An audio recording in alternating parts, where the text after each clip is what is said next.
What's up, everyone? Welcome to the Power Play with CJ. I want to focus in on Marian Gaborik, kind of falling out of favor out in Los Angeles, as he was a healthy scratch the other day against the Bruins, and it's been banged up to start the season, and then obviously only 4 points in 10 games since returning. Obviously, not the kind of productivity you want from a guy like Gaborik, and just one of those situations you look at it and say to yourself, "Holy shit." What has gone wrong here?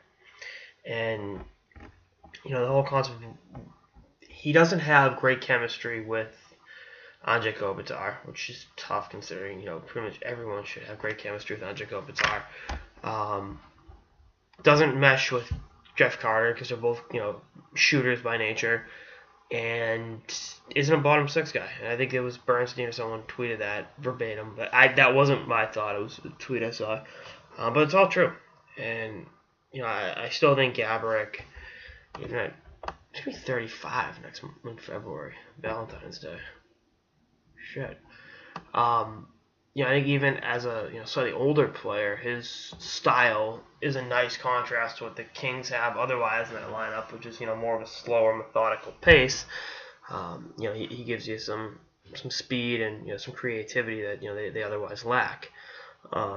That obviously hasn't been the case this season. I was kind of looking at it. He's under contract for 2021, so 4 more years. Ever since winning the Cup and signing that long-term extension with LA, he's got 40 goals in, essentially 2.5 seasons, give or take. It's not what you're paying someone. And the cap hit isn't that high, but for what little productivity you're getting, 4.5 is high, but considering some of these contracts in the league, at that time, it was a good move with just too much term. That's what I said. No big deal. But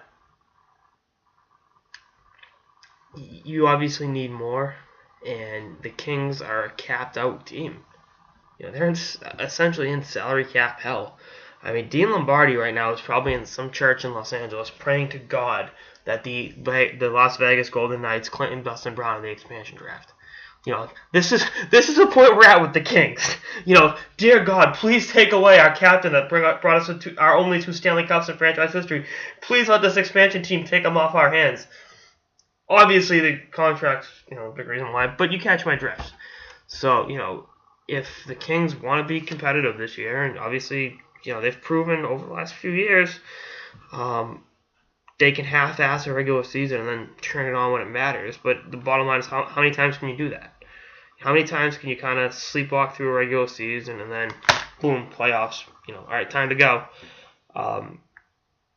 We'll see. And again, the season ended right now. The Kings are in the second wild card spot. The Sharks in the first round. Oh no, the Blackhawks in the first round. So that wouldn't be a bloodbath at all. Those 2 teams really like each other, and there's no animosity there. But I mean, Nashville's outside the playoff picture right now. We'll talk about Dallas more later. And there, some other teams in that mix as well. So, the Western Conference playoffs are going to be tight, and they're going to need productivity from Marian Gaborik if they, want to get there and take part in the playoffs this time around. Anyway, that's all I got in this episode of the Power Play with CJ. Stay tuned for more episodes throughout the season and beyond. Later, guys.